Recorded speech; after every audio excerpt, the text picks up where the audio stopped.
Nós estamos desde ontem à noite, mas hoje de manhã, falando sobre o tema Sinais do Fim. Nós estamos vendo, à luz da palavra, o que ela mesma diz sobre esse tema que permeia toda a Escritura. Vimos ontem que 30% das Escrituras é profecia. E nós vimos hoje pela manhã o período que nós estamos vivendo, onde há tanta coisa triste acontecendo, e que Jesus disse que seria o princípio das dores e que é apenas o começo. E agora nós gostaríamos de ver este tema, o arrebatamento. O que é, como e quando ocorrerá? Nós vamos ver o que essa palavra significa, onde ela se encontra, o que nós temos a ver com ela. Essa é a primeira parte. Depois, para nós finalizarmos, o fim vai vir. E se eu e você estamos preparados para isso? Nós estamos vendo desde ontem que os últimos dias, de acordo com a Bíblia, eles começaram quando? Na primeira vinda de Cristo. Nós estamos vivendo esse período que Jesus descreve de maneira muito clara em Mateus 24, Marcos 13, Lucas 21, o princípio das dores. Esse é o tempo presente. Vai haver ainda um período chamado por Jesus a grande tribulação, que vão se intensificar os sofrimentos que hoje têm ocorrido, de maneira tal que Jesus disse assim: se aqueles dias não fossem abreviados, nenhuma alma sobreviveria. E depois então, Jesus vai voltar. Vem sobre as nuvens, como nós cantamos, com poder e grande glória. Vem da mesma forma que ele foi, fisicamente, todo olho vai ver, todo joelho vai se dobrar, toda língua vai confessar que Jesus é o Senhor. Agora, o tema que a gente vai tratar, a questão do arrebatamento, se a volta de Cristo durar 100 anos, e se o Senhor não voltar antes, se durar 100 anos, se Jesus voltar daqui 100 anos, eu espero que isso não aconteça, leva tanto tempo, o que nós vamos abordar não tem importância, porque muito provavelmente, talvez com alguns aqui, mas mesmo os adolescentes, nós não vamos estar aqui. Agora, se levar 10 ou 20 anos e Deus permitir que nós estejamos vivos, então pode ser que nós veremos a volta de Cristo. E nesse caso, a compreensão desse assunto do arrebatamento é muito importante. No início do estudo, eu coloquei que esse tema ele tem algumas interpretações entre homens de Deus, e esse é talvez o que mais tenha diferenças. Mesmo entre teólogos, pastores, autores reformados, que nós cremos ser mais próxima da palavra, existem algumas questões sobre, por exemplo, o milênio, a figura que retrata o reinado de Cristo. A gente não pôde tratar com detalhes sobre isso. O que é o milênio? A Bíblia não usa a palavra milênio, mas ela define o que é. Milênio, assim como trindade, nós cremos em Pai, Filho e Espírito Santo.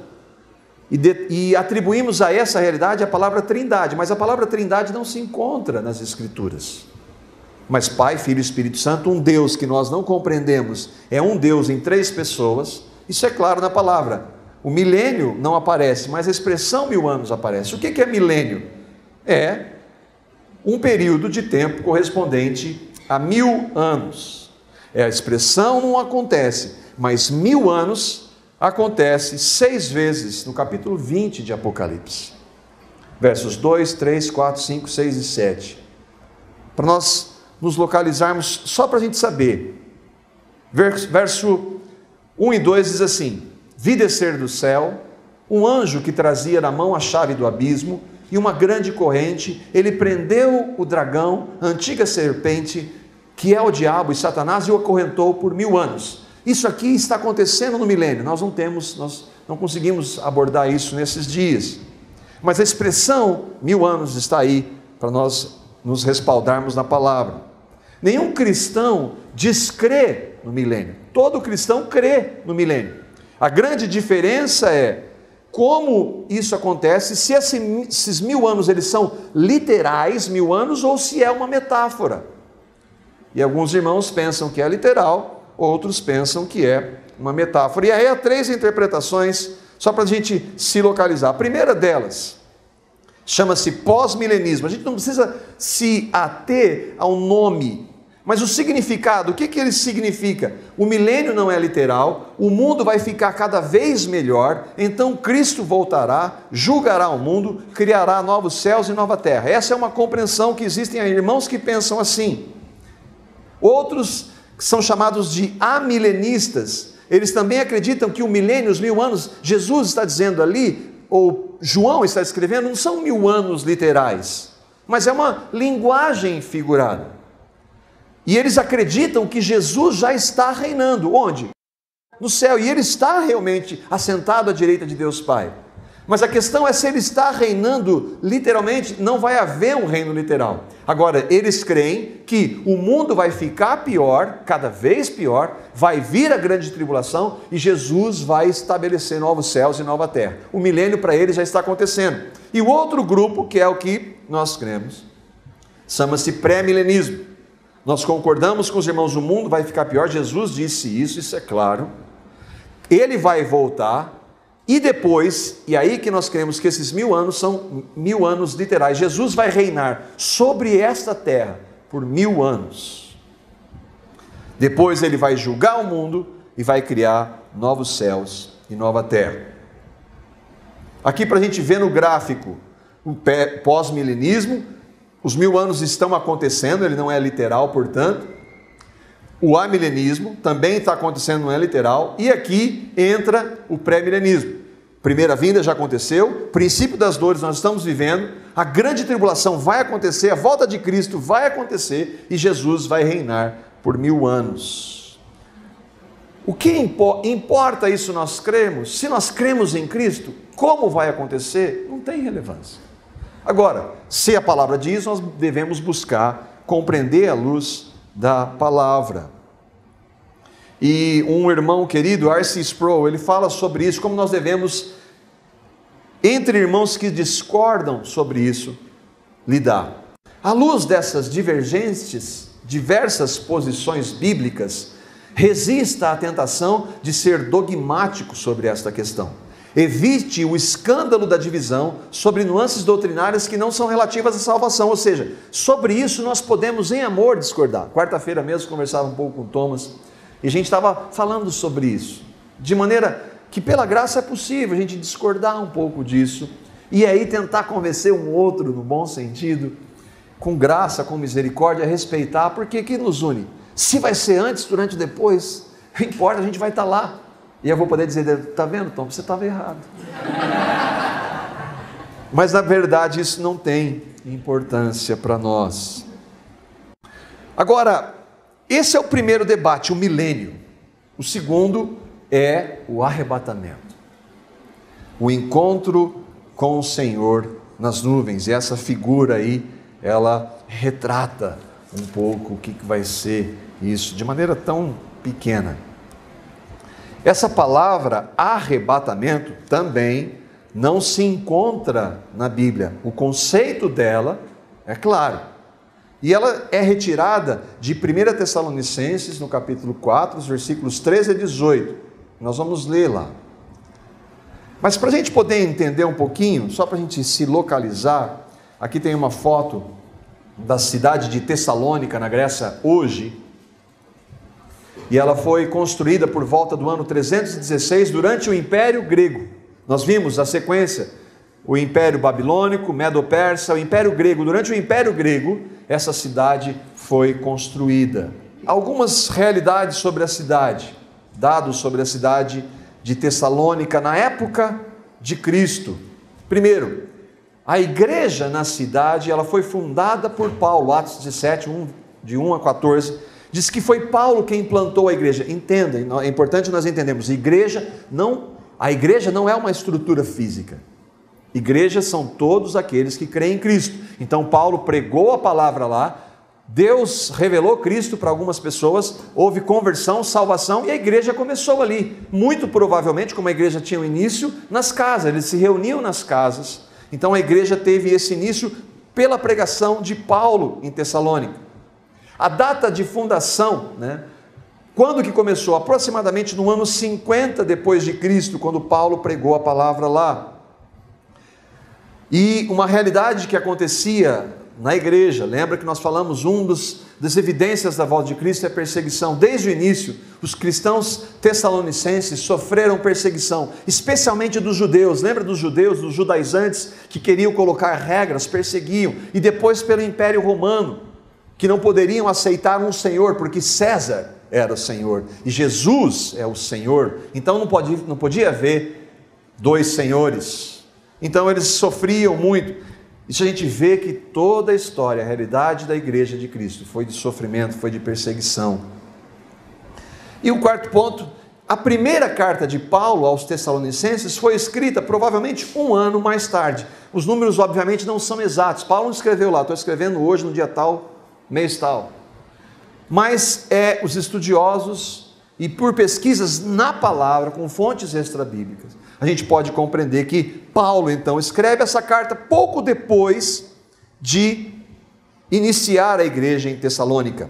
No 1 Tessalonicenses, no capítulo 2, versículos 14 a 15, Paulo vai dizer, e está escrevendo para aqueles irmãos, olha a realidade, como Paulo atribui e fala da realidade da perseguição. Ele diz assim: porque vocês, irmãos, tornaram-se imitadores das igrejas de Deus em Cristo Jesus que estão na Judéia. Está falando para os irmãos lá de Tessalônica, da igreja que começou. Vocês sofreram, como eles foram imitadores de Cristo, vocês sofreram da parte dos seus próprios conterrâneos as mesmas coisas que aquelas igrejas sofreram da parte dos judeus, que mataram o Senhor Jesus e os profetas e também nos perseguiram. Eles desagradam a Deus e são hostis a todos. Isso mostra então que eles estavam passando por grande perseguição. O irmão Champlin, comentando sobre essa realidade em Tessalônica, o Russell Champlin foi um estudioso, é um estudioso da palavra, escreveu a Bíblia versículo por versículo, levou 20 anos para estudar, isso. Ele diz assim: os tessalonicenses crentes estavam sendo vítimas das perseguições, e isso provocou ansiedade no apóstolo, pois temia que se desviassem de Cristo em meio às dificuldades prementes. As prementes estavam sofrendo grande pressão, e Paulo estava temendo por aqueles irmãos, e por isso escreve para eles. E é nesse contexto então que ele vai escrever o capítulo 4 da primeira carta aos Tessalonicenses, e ele vai falar sobre a volta de Cristo e sobre o arrebatamento, e nós vamos andar no texto. Vamos de maneira pausada, examinando a palavra para que ela fale. Irmãos, não queremos que vocês sejam ignorantes quanto aos que dormem. Paulo aqui está falando, usando um eufemismo, uma metáfora para dizer, dormem foram aqueles que morreram pela fé em Cristo. Para que vocês não se entristeçam como os outros que não têm esperança. Quem são os outros que não têm esperança? Todo aquele que morre sem ter crido em Cristo, eles não têm esperança. Aí ele diz: se cremos que Jesus morreu e ressurgiu, nós cremos, sim ou não? Amém ou não? Amém. Nós cremos que Jesus morreu e ressuscitou dos mortos fisicamente e hoje está sentado à direita de Deus Pai, sim ou não? Amém. Sim. Então, se nós cremos que Jesus morreu e ressuscitou, por consequência, cremos também que Deus trará mediante Jesus, ou na volta dele, juntamente com ele, aqueles que nele dormiram, que morreram crendo em Cristo. Dizemos a vocês, pela palavra do Senhor, ou seja, o que eu estou trazendo para vocês não é coisa minha, mas é o Senhor que trouxe isso para mim, que nós, os que estivermos vivos, os que ficarmos até a vinda do Senhor, ou seja, Paulo esperava que Jesus voltasse na época dele. Se Jesus voltar enquanto eu estiver vivo, ele esperava isso, ele falava: irmãos, se o Senhor voltar na nossa época, os que ficarmos vivos até a vinda do Senhor, certamente não precederemos os que dormem. Ou seja, nós não vamos ir antes com o Senhor daqueles que morreram, dormiram em Cristo. Eles vão primeiro. Pois dada a ordem, com a voz do arcanjo e o ressoar da trombeta de Deus, o próprio Senhor descerá do céu, e os mortos em Cristo ressuscitarão primeiro. E ele está dizendo: irmãos, nós não vamos antes daqueles que morreram em Cristo. Eles vão ressuscitar. Imagina só, quem vai estar nessa ressurreição? Todos aqueles que morreram na esperança de Cristo antes do Velho Testamento, e todos aqueles que morreram em Cristo depois da vinda de Cristo, todos os cristãos vão ressuscitar dos mortos, milhares de anos depois. Eles vão ressuscitar, e nós, os que estivermos vivos na vida de Jesus, seremos arrebatados. Daí a palavra. O que é arrebatado? É como um rapto, é algo repentino. Juntamente com eles. Quanto tempo vai levar para os que ressuscitarem e nós encontrarmos? É no mesmo instante. Juntamente com eles nas nuvens, para o encontro com o Senhor dos ares. Fala isso para um incrédulo. Que? Você acredita que Jesus vai vir voando com um monte de anjo, um monte de gente que morreu durante toda a história, vai ressuscitar dos mortos, e depois os que estiverem vivos vão ser transformados, vão encontrar Jesus voando? Exatamente. E aí ele diz assim: assim estaremos com o Senhor para sempre. Por que isso? Para que serve isso? Irmãos, vocês estão perseguindo, mas consolem-se com essas palavras. Não tem perseguição que possa tirar a esperança do dia que nós vamos encontrar o Senhor Jesus. A imagem tenta retratar isso. O que Paulo disse? Quando Jesus voltar, todos os cristãos que morreram em toda a história ressuscitarão para encontrar seu Salvador. Os que estiverem vivos em uma fração de segundo após a ressurreição dos crentes serão arrebatados, raptados, levados em uma fração de segundo. Paulo vai falar disso também em 1 Coríntios capítulo 15, versículos 22 a 24. É a mesma realidade. E olha como isso fazia parte da esperança de Paulo, da pregação de Paulo. Ele falou para os irmãos da cidade de Tessalônica e agora está falando para os irmãos da cidade de Corinto. Pois, da mesma forma como em Adão todos morrem, em Cristo todos serão vivificados. Tão certo como nós morremos, nós vamos ser vivificados. Mas cada um por sua vez. Cristo, o primeiro, por quê? Porque Cristo já morreu, já ressuscitou. Depois, quando ele vier, os que lhe pertencem.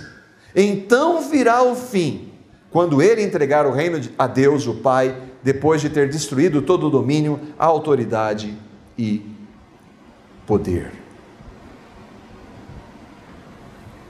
Os versículos 51 e 52, um pouquinho à frente, ele continua falando dessa realidade. Ele está falando do quê? Do arrebatamento. E aí ele diz assim: mas como? Imagina os irmãos ouvindo, como é que isso vai acontecer, Paulo? Do que você está falando? Como é que Jesus vai voltar? Ele veio primeiro, nós vamos ressuscitar? Que jeito?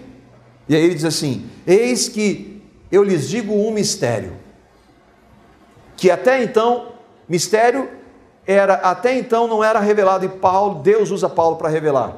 Nem todos dormiremos. Lembra que Paulo falou em 1 Tessalonicenses 4?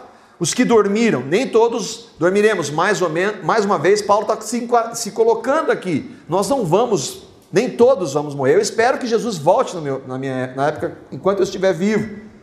Mas todos seremos transformados. Quando? Os mortos ressuscitarão, e os que estiverem vivos vão encontrar com Jesus, mas vão ser transformados. Quanto tempo vai levar isso? No momento, no abrir e fechar de olhos, menos de um segundo, ao som da trombeta, da última trombeta, pois a trombeta soará, os mortos ressuscitarão incorruptíveis, e nós seremos transformados. Aqueles que têm se preocupado com como é que eu vou cuidar do meu físico e tal, não se preocupe com isso não. Deus vai providenciar algo perfeito, incorruptível, e nós seremos assim como Ele é. Quais as características disso que nós estamos vendo?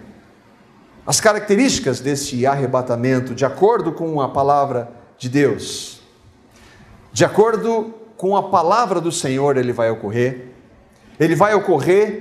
na vinda do Senhor. O que é esta vinda? O próprio Senhor descerá do céu, aquela imagem que retrata, Jesus vai vir com as nuvens com poder e glória, Mateus 24 ele diz isso. Após ser dada a ordem, vai haver uma ordem, às vezes eu brinco, ele fala, pai falando, filho, desce lá e resolve esse negócio. No momento, um abrir e fechar de olhos, com a voz do arcanjo, ao ressoar da trombeta de Deus, vocês estão vendo todas as referências aí, de tudo que nós lemos, ao som da última trombeta, os mortos ressuscitarão primeiro, eles vão ressuscitar incorruptíveis, depois os que estivermos vivos, seremos arrebatados, nem todos dormiremos, mas todos seremos transformados. Paulo dormiu, mas ele vai estar aqui. Juntamente com eles, nós vamos encontrar Paulo, ver Paulo subindo mais ou menos perto, quem sabe, né, Flávio, a gente vai perto lá dele. Juntamente com eles nas nuvens para o encontro com o Senhor nos ares. Eu fico pensando, eu falando isso para o incrédulo. Ele vai falar, você acredita também em Papai Noel? O que é, como, nós vimos. Quando ocorrerá? A gente viu o que é, como vai acontecer e quando vai ocorrer. Além das compreensões diferentes em relação ao milênio, existe uma compreensão diferente em quando isso aqui que nós lemos vai acontecer. E aí a gente vai ver algumas das 3 compreensões. Pré-tribulacionista, o nome próprio diz. Jesus disse que nós estamos no princípio das dores. O que vem depois? A grande tribulação. Então, alguns irmãos entendem que o arrebatamento vai acontecer pré-tribulação, ou seja, antes da grande tribulação. Outros acreditam que vai acontecer no meio. Olha os termos, né? Tem mid, meso.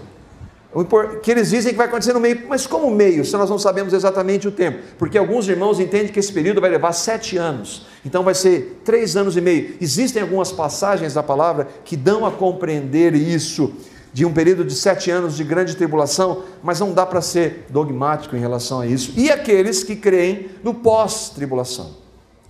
O que isso significa?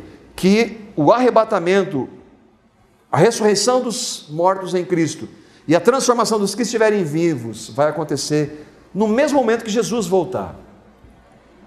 Aqui a gente tem uma ideiazinha, pré-tribulação, mid e pós-tribulação.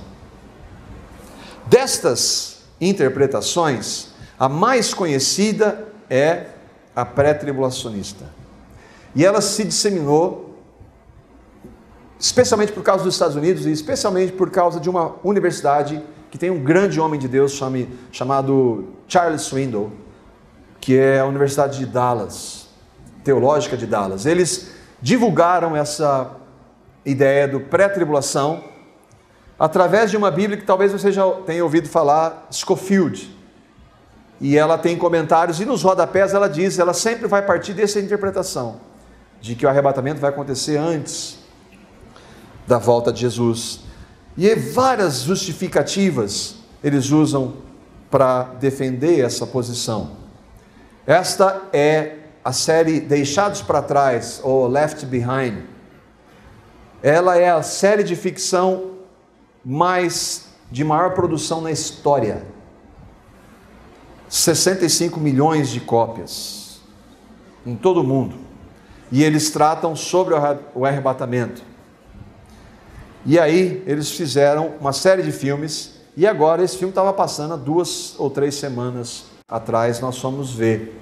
Eu vou mostrar um trechinho aqui dele, o trailer do filme, para nós nos localizarmos. Can I buy you a coffee? I'm waiting for someone. My dad. Hi, sweetheart. Hey. Welcome aboard PanCon Flight 257 to London. Flight time today will be 6 hours and 30 minutes. I love you.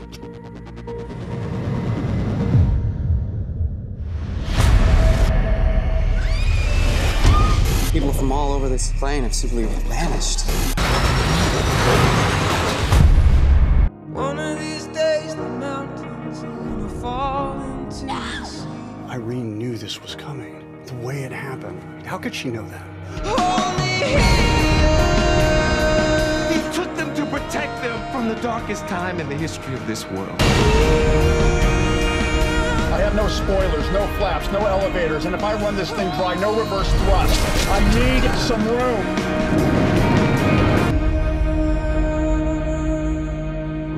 Looks like the end of the world. One of these days, the skies. Nós fomos assistir o filme, foi um grupo de irmãos aqui, e a primeira série que eles fizeram não foi divulgada em cinemas seculares, então eram em DVDs. Tem DVDs, vale a pena assistir, em várias locadoras, e eles falam muito de Jesus nessa série. Mas nesse filme que eles contrataram Nicolas Cage para produzir, um ator ganhador de Oscar, e eles colocaram em vários cinemas do mundo todo. Falei, puxa, uma grande oportunidade, grande estratégia de falar do Evangelho. Mas no filme, eles citam o nome de Jesus 2 vezes, não falam do Evangelho. E foi uma grande tristeza ver. Bom, essa aí é o pré-tribulacionismo, tem um meso ou mid. A gente vai ver o que a Bíblia diz que é o que importa. Jesus, lembra do sermão profético de Jesus? Destruição do templo, princípio das dores, grande tribulação e a volta de Cristo. E aí, nos versículos 27 do capítulo 24 de Mateus, nós vamos ler Jesus falando e prestar muito atenção no que o texto diz. É Jesus quem está dizendo. Nós já vimos o que Paulo diz. Ele está falando da sua volta, ele já falou dessas características, destruição do templo, princípio das dores, grande tribulação, e agora ele está falando da volta dele, dos versículos 27 até o versículo 31, nós vamos ler e vamos examinar. Porque assim como o relâmpago sai do Oriente e se mostra no Ocidente, assim será a vinda do Filho do Homem. Onde houver um cadáver, aí se ajuntarão os abutres. Imediatamente após a tribulação daqueles dias, o sol escurecerá, a lua não dará sua luz, as estrelas cairão do céu e os poderes celestes serão abalados. Então aparecerá no céu o sinal do Filho do Homem, e todas as nações da terra se lamentarão e verão o Filho do Homem, Jesus, vindo nas nuvens do céu com poder e grande glória. E ele, Jesus, enviará os seus anjos com grande som de trombeta, e estes reunirão os seus eleitos dos 4 ventos, de uma a outra extremidade dos céus. Todos os cristãos autênticos, verdadeiros cristãos, creem nisso. O retorno visível de Cristo. A gente tem algumas diferenças, mas todos creem nisso. O que Jesus, então, ensina sobre a sua volta? O que ele tem a dizer com detalhes para nós? Primeiro, vai ser algo muito rápido, porque assim como o relâmpago sai do Oriente e se mostra no Ocidente, assim será a vinda do Filho do Homem. É rápido quando aparece um relâmpago ou não? É. Onde que a gente vê isso? No momento, no abrir e fechar de olhos, ante a última trombeta. Paulo diz isso em 1 Coríntios 15. Outro ponto importante que Jesus disse é: ocorre imediatamente após a tribulação daqueles dias. Nós vimos que todos creem que Jesus vem depois da grande tribulação. Não há diferença. Isso, alguns não entendem que a grande tribulação vai acontecer. Ela já aconteceu no ano 70, na destruição de Jerusalém, mas Jesus vem depois deste período. Jesus está dizendo imediatamente após a tribulação daqueles dias. Alguns vão dizer que nós não temos que passar pela grande tribulação. Mas Jesus disse que no mundo nós teríamos tribulações. Só que Jesus não está dizendo aqui sobre as tribulações corriqueiras, ele está falando sobre a grande tribulação que vai vir. E essa tribulação está nos versículos 21 a 22 de Mateus 24, um pouco antes, quando Jesus descreve este período. E ele diz assim: porque haverá então grande tribulação, como nunca houve desde o princípio do mundo até agora, e jamais haverá. É dessa tribulação que Jesus está dizendo. Se aqueles dias, os dias que o mundo vai estar vivendo, da grande tribulação, não fossem abreviados, nenhum ser humano ia sobreviver. Agora Jesus fala por que os dias foram abreviados. Por causa dos eleitos, aqueles dias serão abreviados. Quem são os eleitos? Os que creem. Então, ninguém discorda que tem cristão na grande tribulação. Está claro ou não? Se ele vai abreviar os dias da grande tribulação por causa dos eleitos, ninguém discorda. E aí, os irmãos dizem: mas uma coisa é o arrebatamento, a outra coisa é a segunda vinda. Continuando sobre o que Jesus tem a nos ensinar, será algo impossível de não ser visto. O que acontece no filme? De repente, as pessoas desaparecem, ninguém vê Jesus. Elas vão encontrar com Jesus nos ares, de acordo com 1 Tessalonicenses 4, mas ninguém vê Jesus, é um arrebatamento chamado secreto. Jesus disse que na vinda dele será impossível de não ser visto. O sol escurecerá, a lua não dará sua luz, as estrelas cairão do céu e os poderes celestes serão abalados. O que os irmãos pré-tribulacionistas dizem? Uma coisa é o arrebatamento, a outra é a segunda vinda. 2 Pedro, capítulo 3, versículos 10 e 12. É Pedro agora escrevendo em sua segunda carta. O dia do Senhor, que é o dia da volta de Cristo, todo mundo concorda com isso, porém, virá como um ladrão. Aqui há dois sentidos. Ladrão, por quê? Porque nós não sabemos exatamente. Jesus disse sobre aquele dia e hora, ninguém sabe, nem ele mesmo sabia enquanto Deus homem. E ele vem como um ladrão, por quê? Porque a maioria não espera. Agora, o cristão espera, ele só não sabe quando vai acontecer. O dia do Senhor virá como ladrão, os céus desaparecerão com um grande estrondo, os elementos serão desfeitos pelo calor, e a terra e tudo que nela há será desnudada. Jesus falou dessas coisas em Mateus 24. Versículo 12: esperando o dia do Senhor, o dia de Deus, e apressando a sua vinda. Quem está esperando? Versículo 11, e eu não entrei nele porque nós vamos tratar na segunda parte do versículo 11. Os cristãos estão esperando o dia de Deus e apressando a sua vinda, ou pelo menos deveriam. Naquele dia os céus serão desfeitos pelo fogo, e os elementos se derreterão pelo calor. É o texto da palavra de Deus que está dizendo isso. Então, alguma coisa muito grandiosa vai acontecer literalmente, não é linguagem figurada. Continuando no que Jesus tem a nos ensinar. Depois dessas coisas, Jesus vai voltar. Verão, e aí o texto é importante, verão o Filho do Homem, e aí eu destaquei alguns pontos do que Jesus disse, para nós compararmos. Verão o Filho do Homem, vindo nas nuvens do céu com poder e grande glória. Ele enviará os seus anjos com grande som de trombeta, e estes reunirão seus eleitos dos quatro ventos, de uma a outra extremidade dos céus. Bom, a gente está tentando entender quando vai ocorrer o arrebatamento. E aí a gente vai comparar Mateus 24 com 1 Tessalonicenses 4. Mateus 24, a vinda do Filho do Homem. Essa palavra no grego é parousia, que significa a manifestação. É algo evidente, todo mundo vai ver. É quando um grande líder entrava, um rei, e todo mundo via. Era a parousia, a manifestação. Então, ninguém discorda que isso vai acontecer em Mateus 24.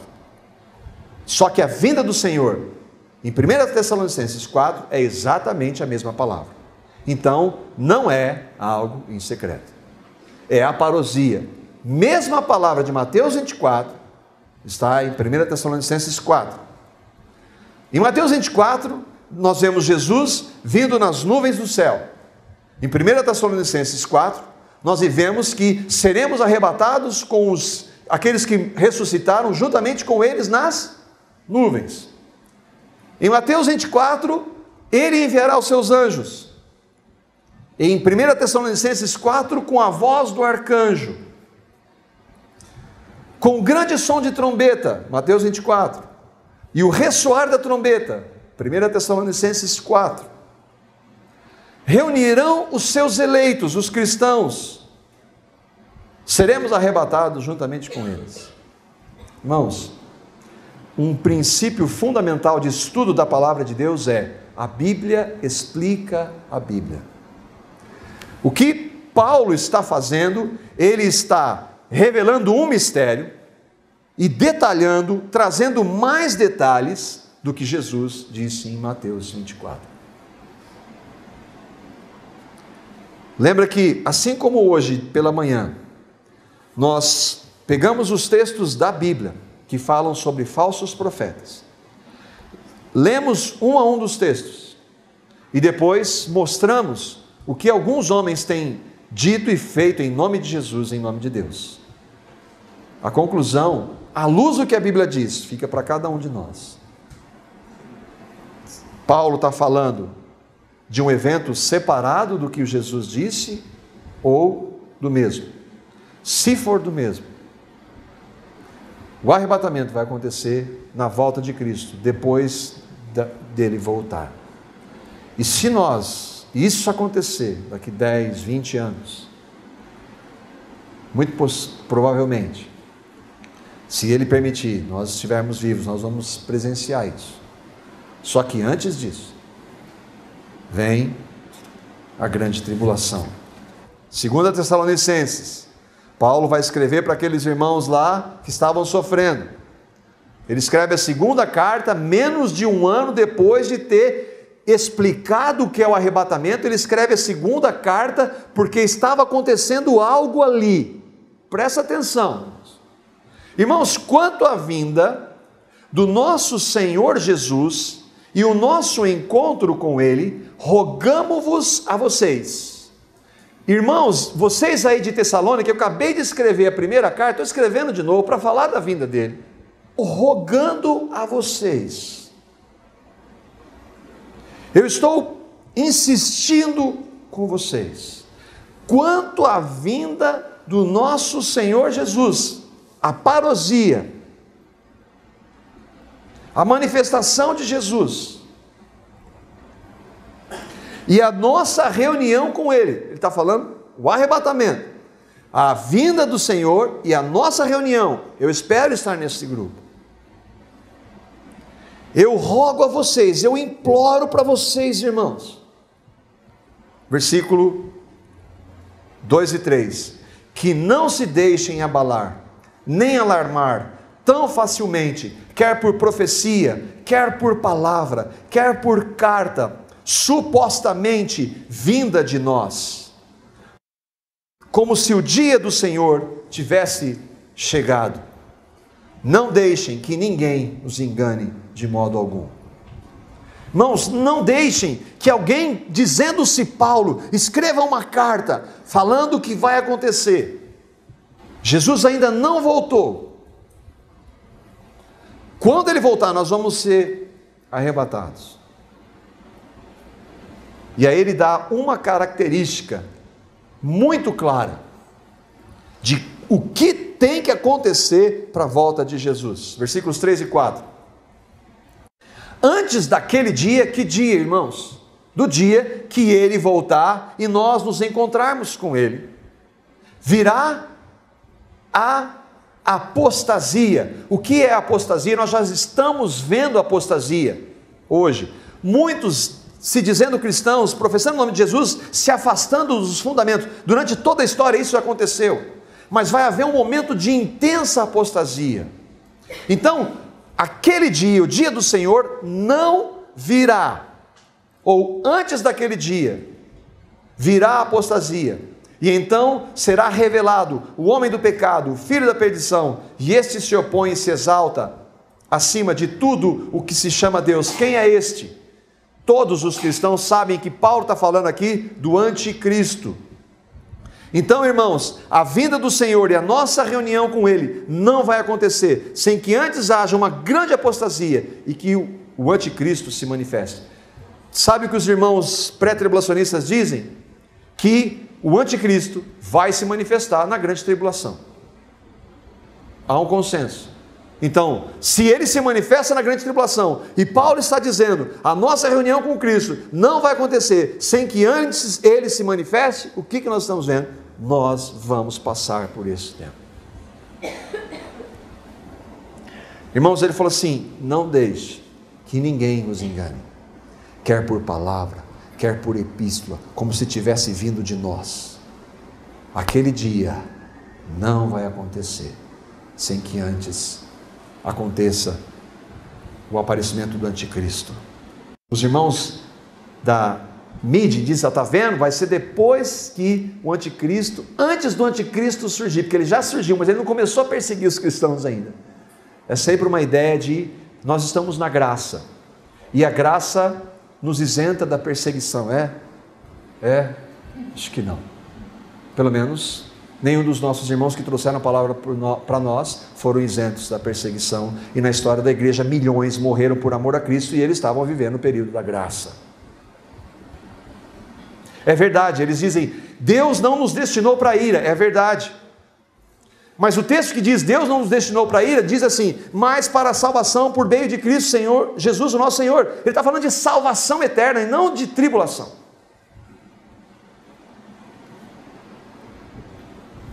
O arrebatamento. O que é, como e quando ocorrerá?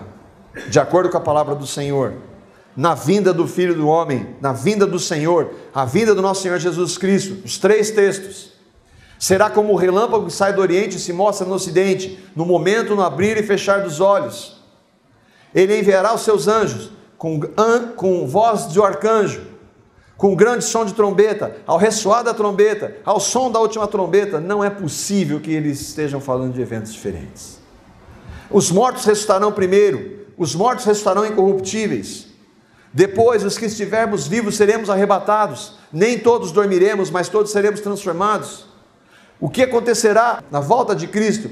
E estes, os anjos, reunirão os seus eleitos, os cristãos, dos 4 ventos, de uma a outra extremidade dos céus. Isso é o arrebatamento que Paulo diz, a nossa reunião com Ele, no 2 Tessalonicenses e 1 Tessalonicenses. Vai acontecer quando? Depois da apostasia, e então será revelado o homem do pecado. Jesus disse que vai acontecer quando? Imediatamente após a tribulação daqueles dias. Alguma dúvida, irmãos? Então todas as nações da terra se lamentarão e verão o Filho do Homem, todo olho vai ver, vindo nas nuvens do céu, com poder e grande glória. E assim estaremos para sempre com o Senhor.